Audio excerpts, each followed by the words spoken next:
Ay, estaba hablando y no tenía audio.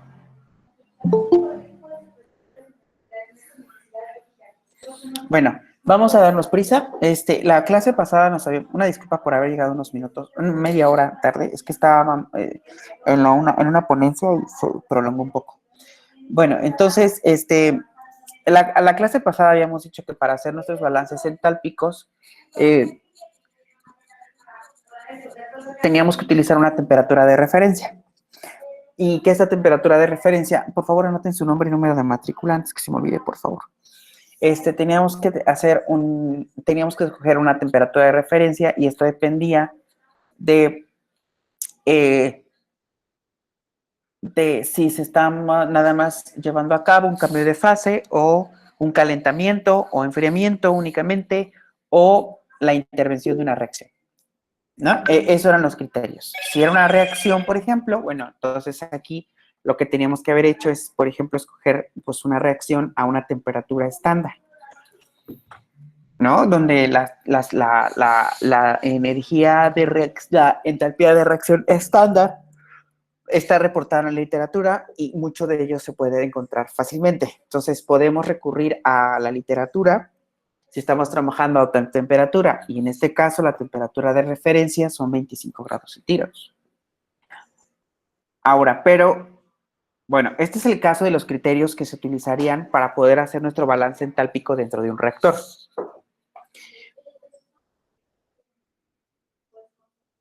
Pero estos reactores no trabajan solos. Vamos a suponer que nuestro balance entálpico, o sea, a la hora de hacer estos experimentos y a la hora de establecer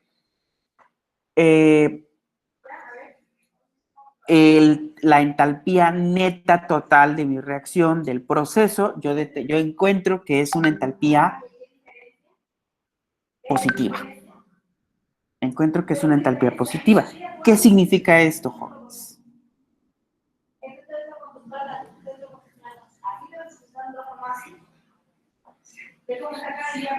¿Qué pasa si el proceso implica una entalpía positiva? ¿Qué sugiere?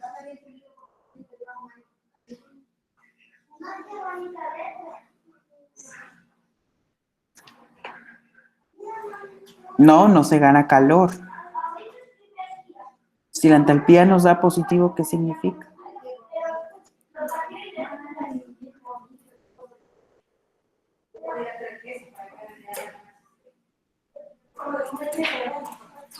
¿Qué pasa si la entalpía es con signo positivo?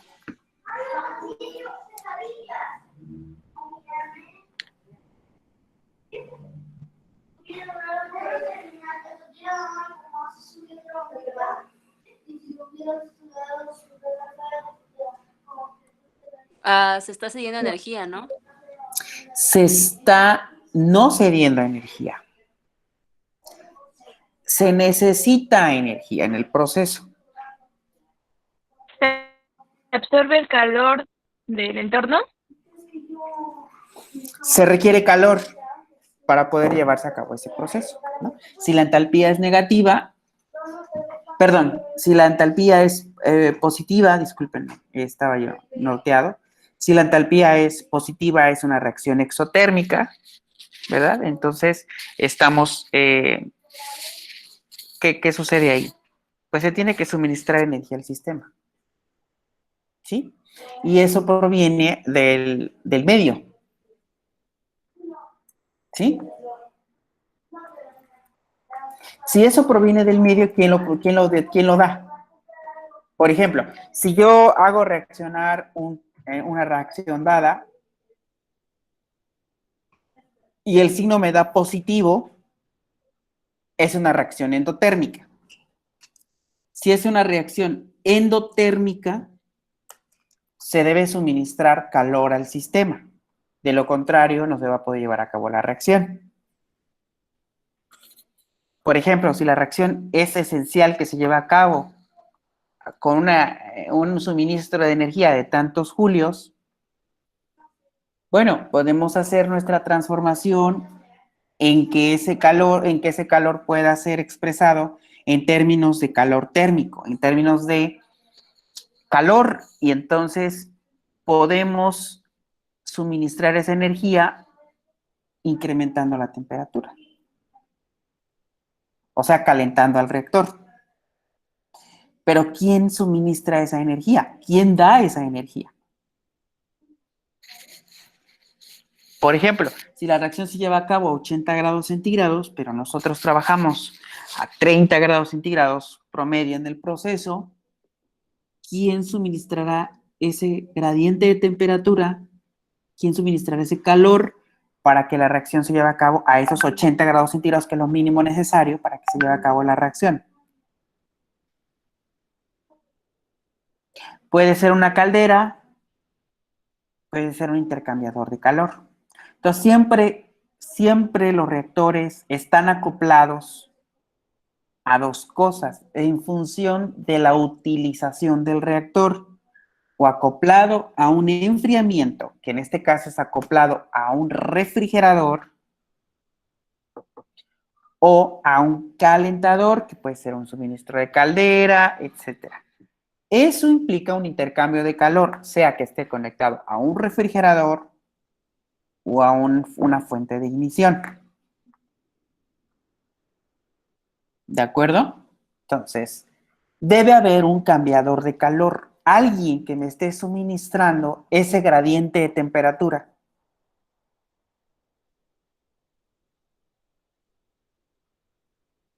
Ahora, hay diferentes tipos de reactores, los cuales traen acoplados un cambiador de calor.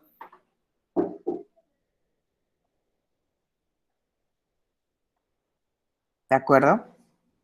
¿En qué consiste básicamente un cambiador de calor? Bueno, en una transferencia de energía en el que se estarían manejando 4 temperaturas.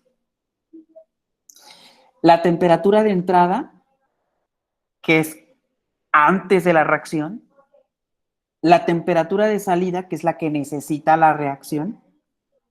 Ese delta T viene suministrado por una transferencia de calor proporcionada por este cambiador, el cual va a manejar 2 temperaturas diferentes, T1 y T2, como se muestran las flechas en azul.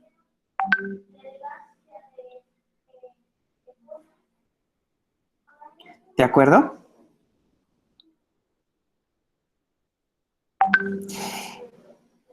Ahí lo que vamos a ver en rojo, por ejemplo, son las temperaturas T1 y T2 que están suministrados por el flujo, o sea, lo que necesita el reactor. La temperatura, los reactivos a la entrada y la T2S, que es la temperatura a la salida, a los productos. MC y MF son los caudales respectivos, tanto de la temperatura de entrada como la masa a la temperatura de salida.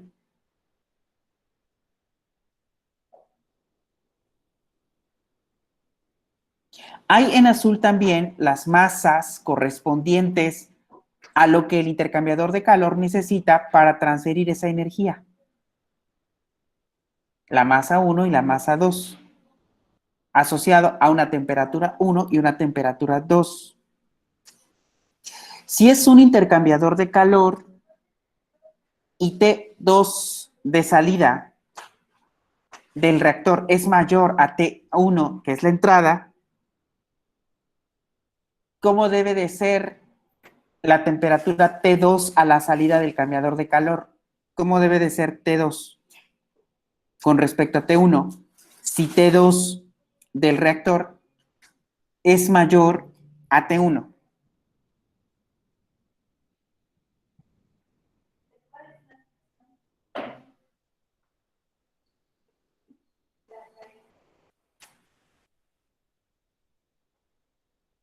¿Puede repetir la pregunta, profe? Si T2 a la salida del reactor, es decir, a los productos, es mayor que la temperatura T1, es claro que aquí hubo una transferencia de calor. Por lo tanto, ¿cómo debe de ser la temperatura 2 a la salida del cambiador con respecto a la temperatura 1 del cambiador?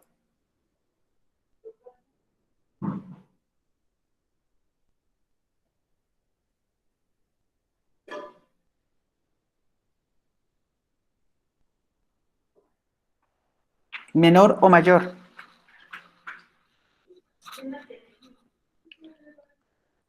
¿Mayor? No, ¿Debe de ser mayor? menor. Menor. Acuérdense que estamos teniendo un equilibrio de transferencia energética, pero en térmico. ¿Quién está transfiriendo el calor? El cambiador de calor externo, la parte externa, a la parte interna donde se encuentra el reactor. Si el reactor se está calentando, entonces, ¿qué le debe de pasar al cambiador de calor? Si está cediendo calor,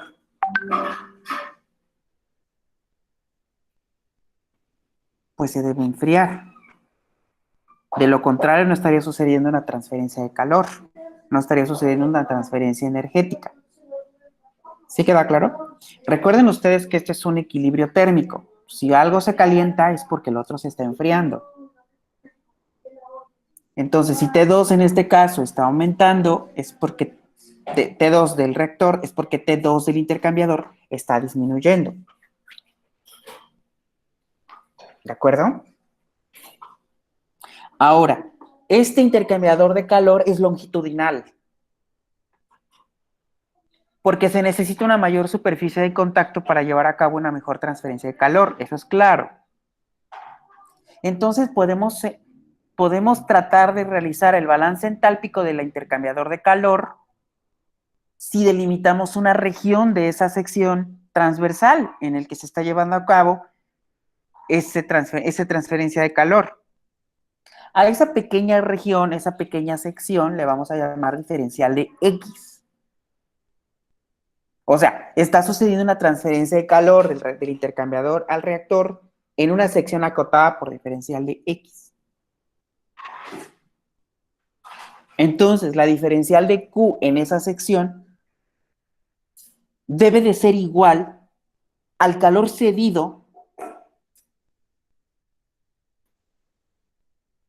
o absorbido del intercambiador de calor al reactor, que puede estar declarado por la masa del cambiador de calor, por la capacidad calorífica del cambiador de calor, por la diferencial de T del cambiador de calor.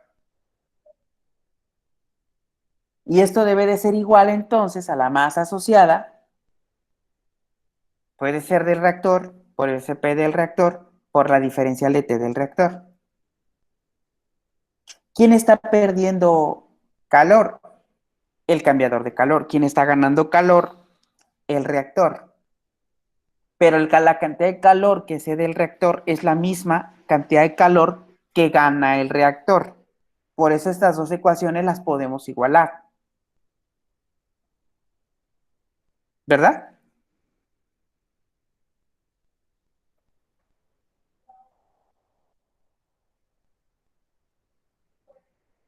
¿Qué quiere decir esto? Que si yo integro la diferencial de Q y integro ambas partes de la igualdad, pues bueno, esta es una integral muy sencilla. Lo que nos va a dar es igual al calor en producto de la diferencia de las temperaturas. TS menos TE, que es T de salida menos T de entrada. ¿Y por qué debe haber aquí un signo negativo? Si los calores son iguales. Ah, porque este es un artefacto matemático. T de salida va a ser más pequeño que T de entrada. Nos conviene poner o indicar el signo negativo para que mantengamos algebraicamente los términos iguales. Acuérdense que cuando hacíamos que en nuestros primeros ejercicios de termodinámica poníamos un artefacto, o bien dejabas la temperatura de salida aquí y la temperatura de entrada al inicio, pero la temperatura de salida aquí era más pequeña que la temperatura de entrada, porque se supone que estás perdiendo calor, esto te va a dar un signo negativo. ¿Cómo se compensa ese signo? Pues colócalo. Y así menos por menos da más, y la cantidad de calor permanece invariable. Algebraicamente así se responde. ¿Sí se acuerdan de eso? Más o menos. Más. Bueno, entonces podemos igualar que el calor cedido o absorbido del intercambiador de calor por el reactor, pues debe de ser igual a la masa del cambiador por el Cp del cambiador por delta T del cambiador. ¿De acuerdo? Igual al producto de la masa por el Cp por delta T del reactor. ¿De acuerdo? Ok. Este es el caso hipotético en el que el cambiador de calor no tiene pérdidas netas, no hay ninguna pérdida. Los cambiadores de calores pueden ser altamente eficientes, pero siempre tenemos alguna pérdida. Cuando eso sucede, se indica. Porque hay pérdidas por disipación de calor en el medio, ¿de acuerdo? De tal suerte que no todo el calor que proporciona el cambiador de calor es aprovechado por el reactor. Mucho se pierde por conductividad, ¿ok? O por el entorno. Bueno, a ver el primer ejemplo. Vamos a pensar en que ese cambiador de calor, ok, bueno, vamos aquí. Este cambiador de calor, a lo mejor fluye aquí algo, un flujo másico muy caliente, que al momento de transferir ese calor al reactor, pues obviamente ese flujo se enfría, naturalmente. Aquí sale frío.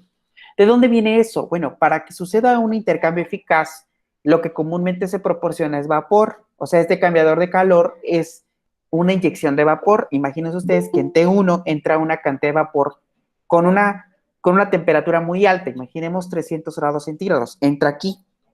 Al momento de hacer contacto con el reactor, ¿qué le va a pasar a esa temperatura del vapor? Va a descender porque parte de ese calor es cedido al reactor. Al ceder, a lo mejor sale a una temperatura T2 inferior a una temperatura T1. Vamos a pensar 200 grados centígrados, 150 grados centígrados. ¿Ok?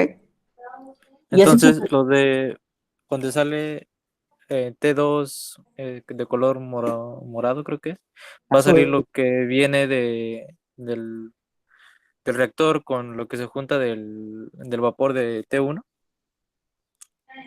La cantidad de masa que entra en T1, que es el vapor de entrada del cambiador de calor, la masa va a ser la misma a la masa de salida, porque no estás teniendo pérdidas de vapor. Lo único que pasa es que el vapor entra, calienta al reactor, pero ese mismo vapor sale. Lo que pasa es que sale ahora frío. Aquí sale frío. Okay. O sea, haz de cuenta que este es como si fuera un refrigerante en un, como si tiene la forma como si fuese un refrigerante cuando haces una reacción química. ¿No se han visto los refrigerantes de vidrio? Ves que ponen un matraz y ahí ponen encima un refrigerante. Ahí es al revés porque el refrigerante es agua líquida fría y mantiene al matraz frío. En este caso es al revés. Ahora pones vapor y entonces lo que haces en vez de enfriar el matraz es que lo estás calentando, pero se mantiene el mismo vapor porque no hay pérdidas de vapor. El vapor que entra es igual al vapor que sale en el cambiador de calor. Lo único que pasa es que transfiere calor. ¿Sí? O sea, se asume que es un sistema cerrado. Pero esta cantidad de vapor que se suministró, ¿de dónde viene?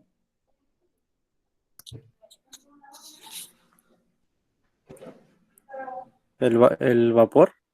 Ajá. Ese cambiador de calor que está ahí, pues se alimenta de vapor. ¿De dónde vendrá ese vapor? De una caldera, como dice Francisco, efectivamente. Viene de una caldera. Una caldera lo que hace es que actúa como un boiler. Nada más que el boiler, a diferencia de la caldera, es que el boiler solo calienta mucho el agua, pero la mantiene líquida. ¿Qué hace la caldera? La caldera lo que hace es que del estado líquido lo transforma hasta vapor sobrecalentado. Vapor altamente energético, que puede llegar a 300 grados centígrados inclusive. Imagínense, ¿no? Cuando el boiler casero raro sobrepasa los 120 grados centígrados. Eso es lo que proporciona el vapor que necesita el cambiador de calor para incrementar la temperatura del reactor, que es donde se va a llevar a cabo nuestra reacción.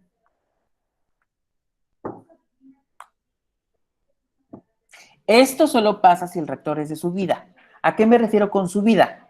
Que es un reactor en donde se requiere un incremento de temperatura. Hay reactores en donde usted mezcla A y usted mezcla B y sucede una reacción exotérmica. El problema de una reacción exotérmica es que puede ser tal, que puede ser peligroso y que además no controla usted otras posibles reacciones colaterales que puedan suceder por ese incremento de energía en el reactor. Para evitar reacciones locales o inseguridad, ahí en vez de tener alimentación de vapor por el cambiador de calor, lo que tienes es un refrigerante.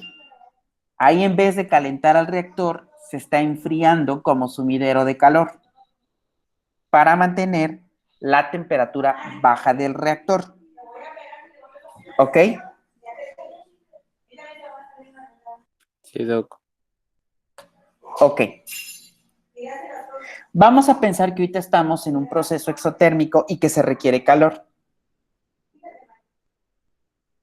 Perdón, endotérmico y se requiere calor. En este caso, pues tiene que estar suministrado por una caldera. ¿Sale? Vamos a ver, por ejemplo, el primer caso. Una caldera, imagínense esta que está ahí pintada, utiliza metano como combustible. Puede utilizar otra fuente de ignición, por ejemplo, butano o gas más corriente. Al quemador, el quemador es una parte de la caldera que es donde se suministra el metano, es donde se va a llevar a cabo la fuente de ignición. Al quemador se alimenta aire en un 15% de exceso sobre el estequiométrico. El ¿Qué quiere metano, decir con eso? ya lo vimos, acuérdense. Acuérdense que habíamos dicho que podíamos tener reactivos Ya limitantes. me acordé, Y el exceso, recuérdense, y reactivos en exceso. 15% en exceso sobre el estequiométrico es 15% mol extra, o 15% mol. Acuérdense que esta parte la calculamos en nuestros balances en masa. Ok. Entonces, al quemador se le alimenta aire en un 15% exceso sobre el estequiométrico. El metano se alimenta a 25 grados centígrados y el aire a 100 grados centígrados, o sea, es aire húmedo, caliente. Los gases de combustión abandonan la caldera a 500 grados centígrados. Determinar la cantidad de vapor de agua saturado a 20 atmósferas.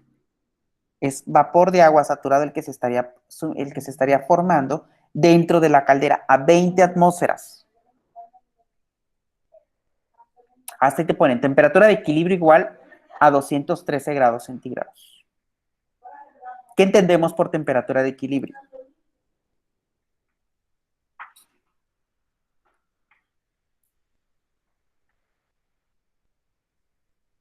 Que se tenga la misma temperatura en la entrada, tanto como en la salida. Así es. Muy bien. Ahora entonces, determinar la cantidad de vapor de agua saturado a 20 atmósferas que se produce en la caldera si a la misma se alimenta agua a 80 grados centígrados. Entonces, ¿qué vamos a hacer? Bueno, como dice el problema, la caldera tiene una entrada de agua a 80 grados centígrados. Aquí está el contenedor o el tanque de la caldera donde se va a llevar a cabo el calentamiento. Y esta agua de 80 grados centígrados va a salir como agua, vapor saturado.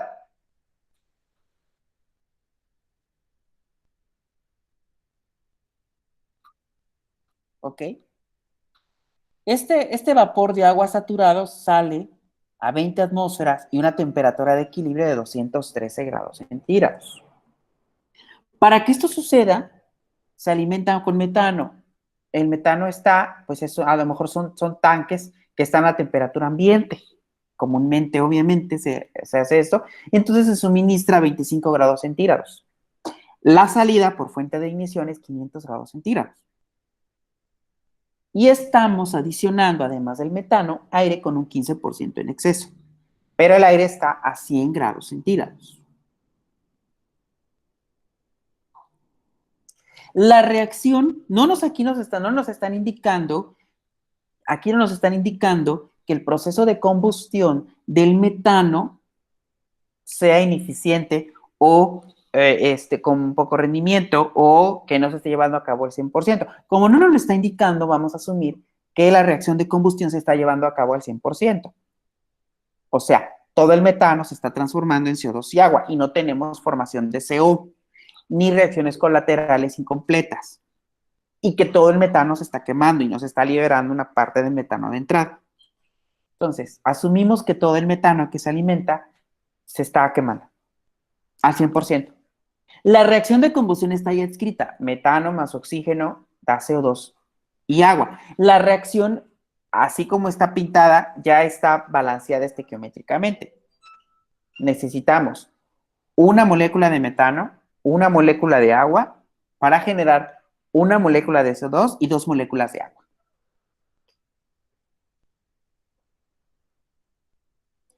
¿Qué nos hace falta?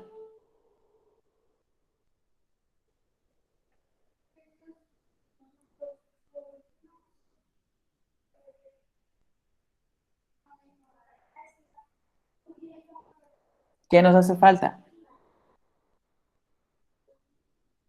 Para realizar el cálculo nos hace falta una base, porque no nos está diciendo cuánta cantidad de metano se está suministrando. Entonces vamos a suministrar una base, vamos a proponer una base de cálculo, de lo contrario no pudiéramos resolver el problema. Se necesita una base de cálculo. Por ejemplo, pudiéramos proponer una base de cálculo de 100 kilomoles de metano.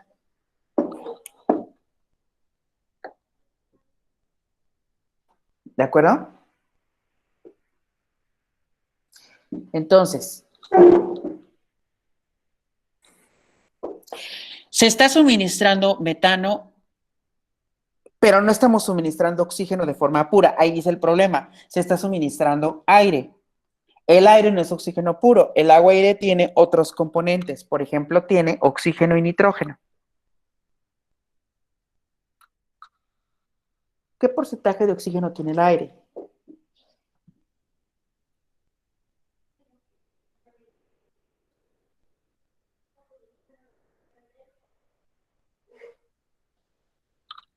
Creo que era 79 o 77, ¿no? Al contrario, ese era el nitrógeno. El oxígeno es el que está Ah, abajo. sí, Puede ir sí. de 21 a 23. Como dice que tienes aire a 100 grados centígrados, quiere decir que es aire seco. No tienes agua. ¿De acuerdo? Entonces, los valores pueden cambiar. Cuando no se los dé, pueden asumir un valor de 21%. Acá en este caso ya está dado. 23%. Entonces tenemos oxígeno con 23% que corresponde a ¿cuánto?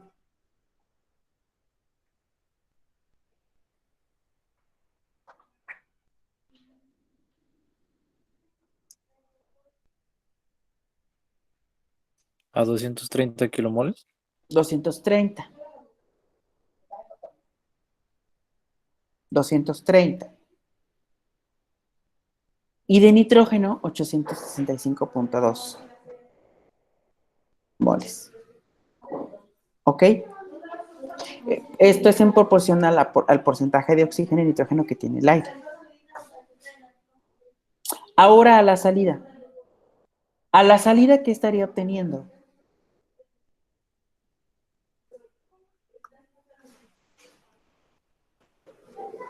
¿Cuántos moles de metano estoy introduciendo?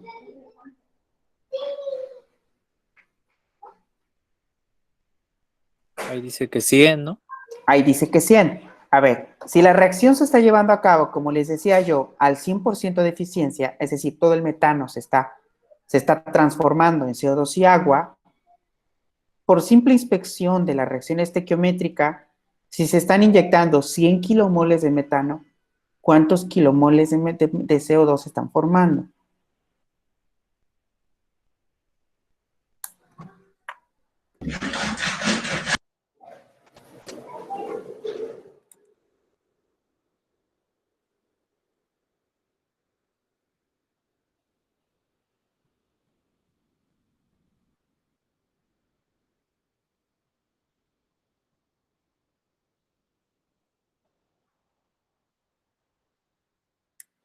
¿100 kilomoles, no? ¿Por qué 100? Ah, pues porque ahí está en el diagrama. ¿Cuál diagrama? Bueno, ahí dice que obtiene 100 kilomoles De CO2. de CO2, ¿Pero 30 por qué? de oxígeno. Es lógico. A ver, es que chequen. Es lógico que sean 100.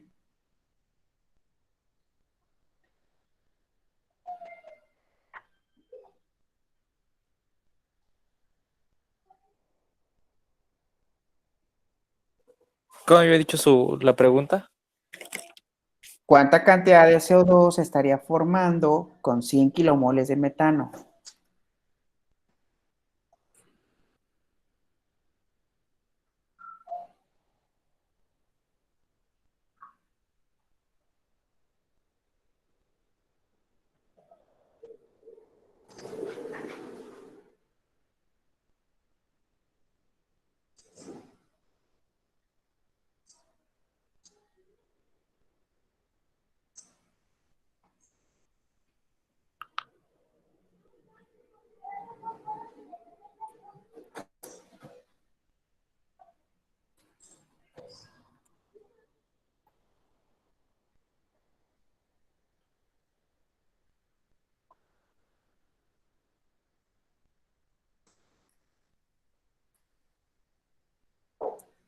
No, pues quién sabe.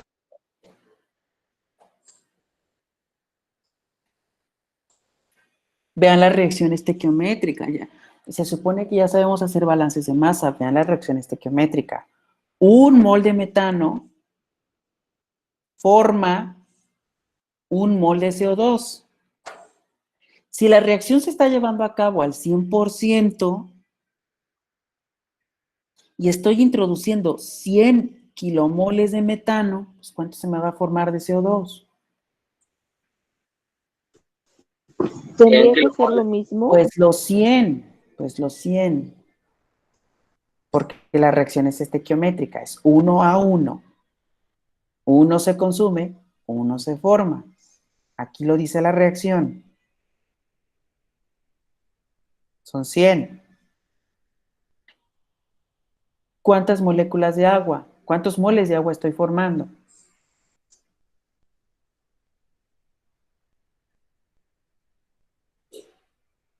Dos moles, ¿no?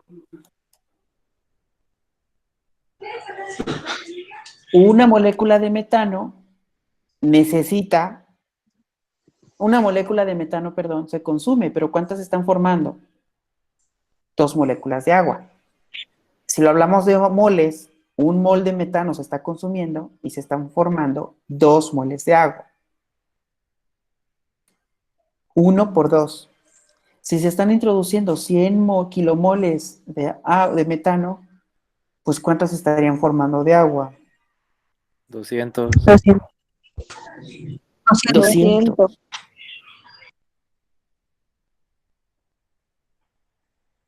200. Ahora, ¿quién me explica el oxígeno? ¿Quién me explica por qué se requieren 230 kilomoles? ¿Por qué 230? ¿Y por qué la suma de estos dos no encaja con 100?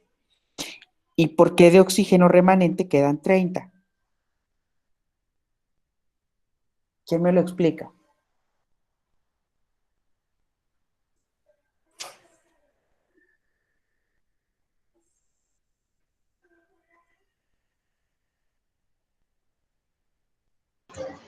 Yo lo que entiendo, profe, es de que se necesitaría el doble de oxígeno. ¿Por qué el doble? Ay, no sé. Eso sí no sé, para que resten los 30 kilomoles de los demás. La respuesta está en la reacción. Vean la reacción. Vean la reacción. Ah, ya, porque pues, se supone que para el metano se necesitan las dos, se necesita el doble de oxígeno, por así decirlo, ¿Por qué el doble? para que se lleve a cabo la reacción. ¿Pero por qué el doble? Ay, no sé. ¿Quién más? Otro que me pueda decir.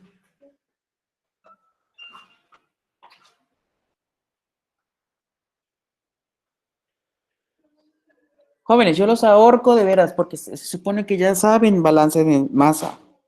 Pues es eso, ¿no? La molécula de metano dista los dos de oxígeno para que se forme el dióxido de carbono y la molécula de agua.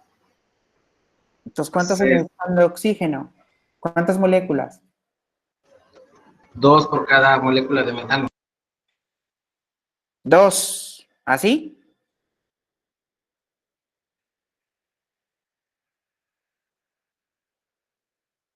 ¿Así, Francisco?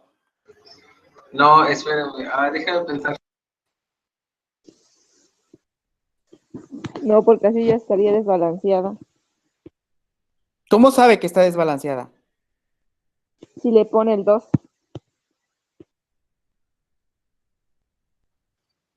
Bien, ya estaría balanceada con el 2. Ya estaría balanceada con el 2. Eso es lo primero que tienen que verificar, jóvenes, que esté balanceado. Si la reacción no está balanceada, esto está mal. ¿Cuántos carbonos tengo aquí? 1. ¿Cuántos carbonos tengo aquí? 1. ¿Cuántos hidrógenos tengo aquí? 4. ¿Cuántos hidrógenos tengo aquí? 4. ¿Cuántos oxígenos tengo aquí? 4. ¿Cuántos oxígenos tengo aquí? 2. ¿Y 2? 4. Ahora la reacción está balanceada. Aguas con eso. Antes de empezar un cálculo, verifiquen que la ecuación esté balanceada. Yo empecé a explicar y nadie me dijo nada. Se supone que ya saben balance de masa. Ahora, estamos partiendo de una base de 100 kilomoles de metano. ¿Cuántos moles de oxígeno necesitas para 100 kilomoles de metano? ¿Me pueden decir, por favor?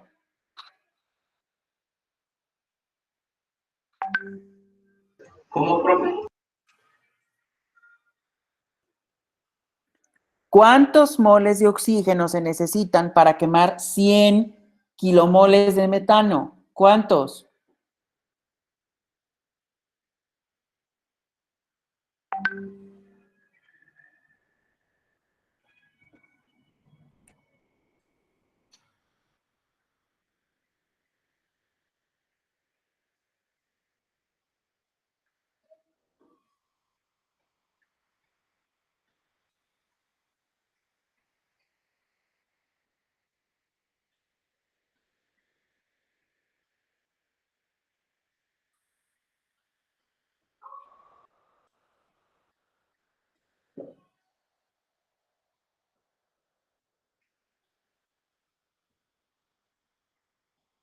¿Me pueden decir, por favor?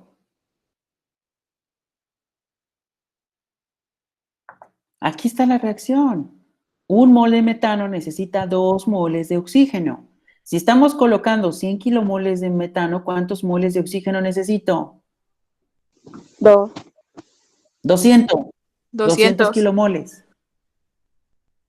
200 kilomoles. Ahora, ¿cuánto estoy poniendo de exceso de oxígeno? 30 kilomoles. 15%.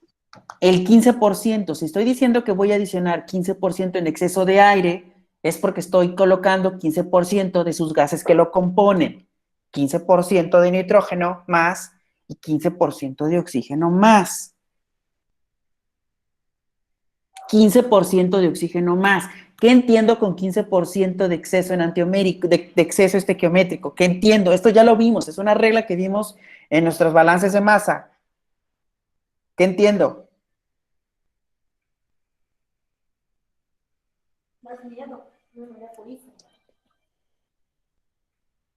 ¿Qué entiendo?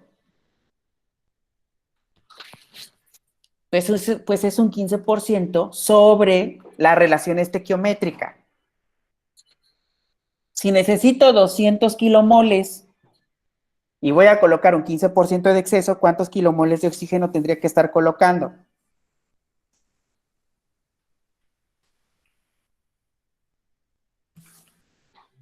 Pues tendríamos que estar multiplicando los 200 kilomoles por 1.15, porque es el 15% de exceso sobre el 100% adicionado. Eso nos da 230 kilomoles.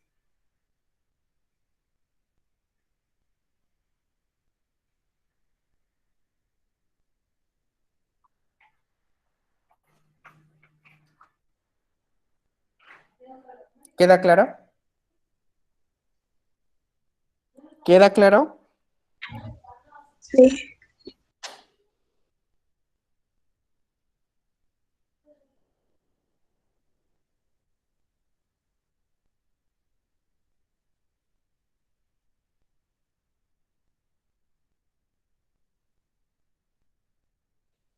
Ahora, ¿cómo le hago para el nitrógeno?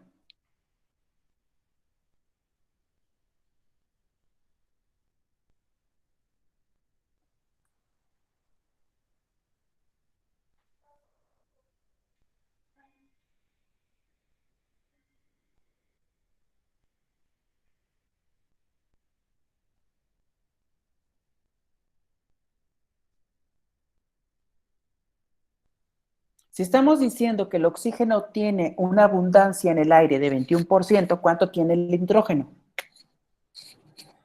79. 79. A ver, si 230 kilomoles corresponden al 21%, pues ¿cuánto corresponderá el 79%? ¿Alguien puede hacer el cálculo, por favor?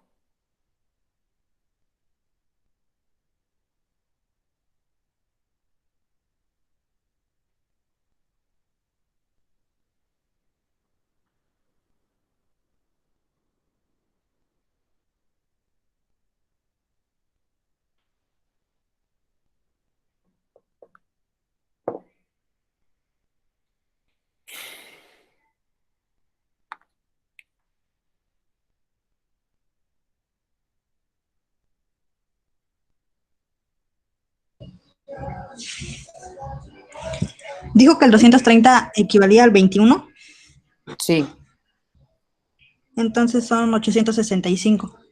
son los 865 que están ahí viendo de nitrógeno. Ok. Ahora, si un mol de metano requiere 2 moles de oxígeno y tenemos a la entrada 230 kilomoles de oxígeno, ¿cuántos moles de oxígeno quedan sin reaccionar?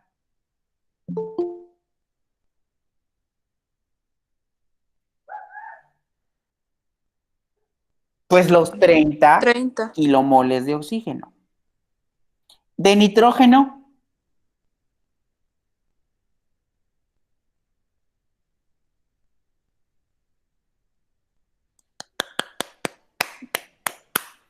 ¿por qué el nitrógeno pasan tal cual los 865.2? ¿Quién me puede decir?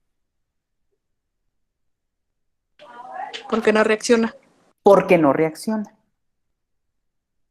Ok. Y ya de agua ya lo habíamos calculado previamente. Entonces ya tenemos nuestros gases de chimenea, nuestros gases de salida. Y esa sería la proporción. Si yo les dijera, calcúlame el porciento mol de cada uno de los componentes, ¿qué harían? Sumarían todos los kilomoles totales y podrían sacar la composición molar de cada gas para saber más o menos cuánto estoy produciendo de CO2 en términos porcentuales, de oxígeno en términos porcentuales, nitrógeno y agua respectivamente. ¿Queda claro?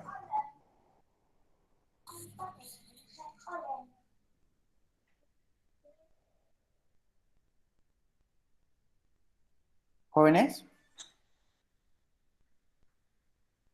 Ok. Además, se nos está diciendo, a ver, si vas a llevar a cabo una transformación, en el que metano está produciendo CO2 y agua, esta es una reacción ya muy estudiada. Esta entalpía de reacción está muy estudiada y se encuentra en condiciones estándar a 25 grados centígrados. La combustión del metano a 25 grados centígrados tiene una reacción ya muy estudiada. La entalpía de reacción a 25 grados centígrados da 55.600 kilojulios por kilogramo. Y es negativo porque se está obteniendo energía, es una reacción exotérmica. Por eso se utiliza el metano como fuente de energía, porque está liberando energía a su proceso de combustión.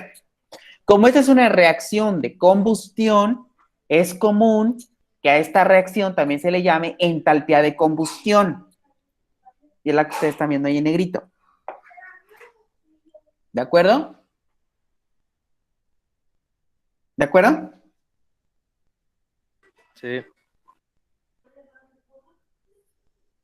No hay que perder de vista que el propósito es determinar la cantidad de vapor de agua saturado. Yo quiero saber cuánta cantidad de agua de vapor, cuánta cantidad de vapor de agua saturado se produce.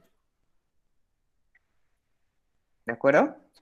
Ya ahorita ya sé que yo puedo producir, pues yo puedo proponer cuánta cantidad de vapor se puede producir si propongo una base de cálculo de 100 kilomoles de metano para combustión.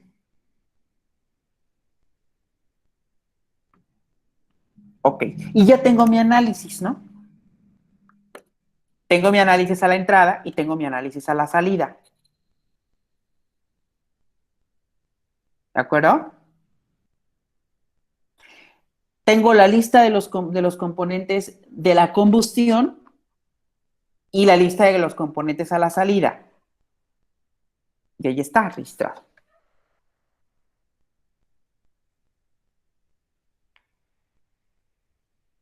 A la entrada tenemos que de metano se están produciendo, se están suministrando 100 kilomoles.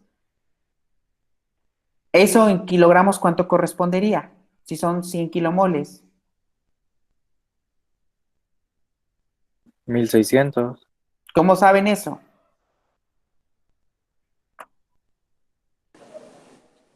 Es en base al peso molecular, ¿no? ¿Ok? ¿Cuánto es el peso molecular del metano? Aprox 16 kilogramos por kilomol. Aprox 16 kilogramos por kilomol. Si tengo 100 kilomoles, pues multiplico los 100 por los 16. 1600. Bien. Y ese metano está entrando a 25 grados centígrados. Los demás componentes es aire caliente, oxígeno y nitrógeno. Esos entran a 100 y ahí están sus respectivos proporción de kilomoles o kilogramos, haciendo el mismo análisis como lo vimos en el metano. No entra agua porque asumimos que el aire seco está suministrado a 100 y CO2 tampoco. Y de salida, bueno, ya no tenemos el metano porque estamos asumiendo un 100% de consumo y lo demás está en proporciones, ¿no? Ya habíamos calculado los kilomoles, podemos dejarlo en kilogramos y a la salida son 500 grados centígrados. ¿De acuerdo? Ok. Luego, ¿qué pasa? Necesitamos calcular la cantidad de calor que se está generando por consumir esos 100 kilomoles de metano a la entrada. Eso me va a generar un calor. Recuerden ustedes aquí que la entalpía de combustión es de 55.600 kilojulios por kilogramo de metano quemado. ¿De acuerdo? Yo estoy produciendo tantos kilojulios por kilogramo de metano consumido. Aquí lo estamos viendo, ¿de acuerdo? ¿Cuánta cantidad de calor tendría que estar generando si ahora se están quemando 100 kilomoles de metano? En otras palabras, 1.600 kilogramos. ¿Qué tendría que hacer? Bueno, vamos a hacer nuestro balance entálpico.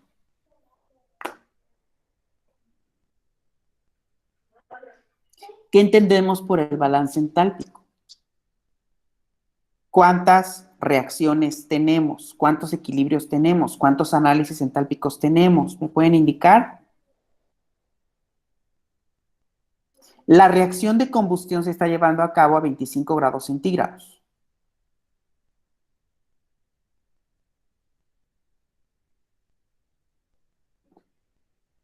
A ver, chicos.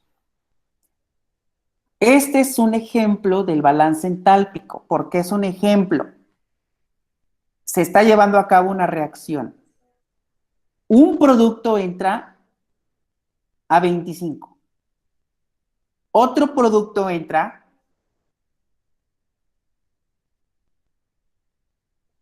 a 100. Y al final salen dos productos a 500. 500. ¿Cuántos análisis de entalpía tengo que hacer? 3.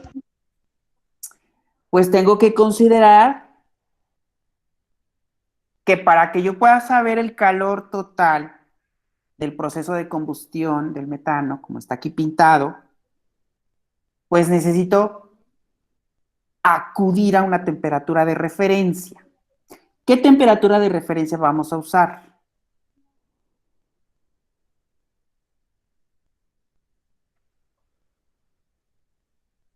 Pues dado que esta es una reacción y ya se encuentra el valor de la entalpía de reacción, que es esta que está aquí, dice aquí se lleva a cabo a qué temperatura, 25 grados centígrados. ¿Cuál va a ser nuestra temperatura de referencia? 25 grados centígrados. 25 grados centígrados. Pinche gente. Más o menos tendríamos que estar construyendo un equilibrio como estos. ¿De acuerdo? Aquí estamos, tenemos nuestra entalpía de reacción a la temperatura de referencia. Aquí estamos. Nuestras entradas están a otra temperatura. Nuestras salidas a otra temperatura.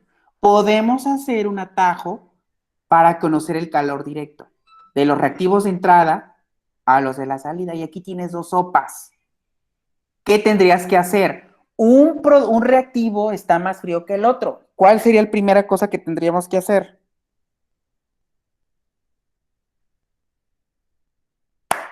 Jóvenes,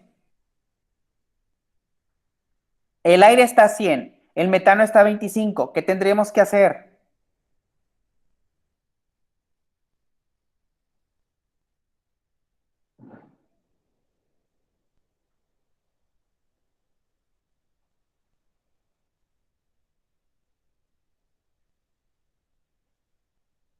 Ok.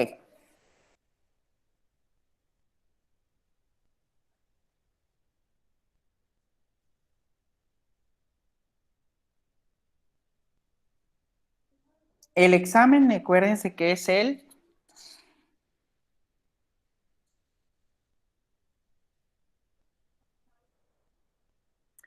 examen quedamos que iba a ser la próxima semana, ¿verdad? ¿O qué día era?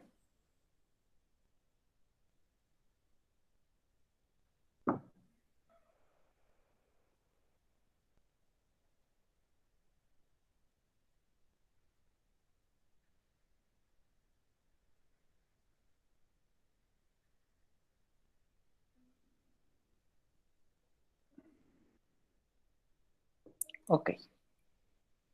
Bueno, el examen podría ser el otro martes. Para el viernes necesito este ejercicio bien hecho. Y el viernes lo discutimos. ¿Vale? Nos vemos después, jóvenes.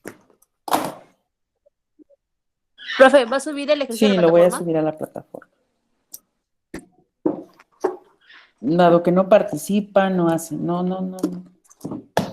Entonces asumo que lo pueden hacer solos. Bien, nos vemos el viernes entonces.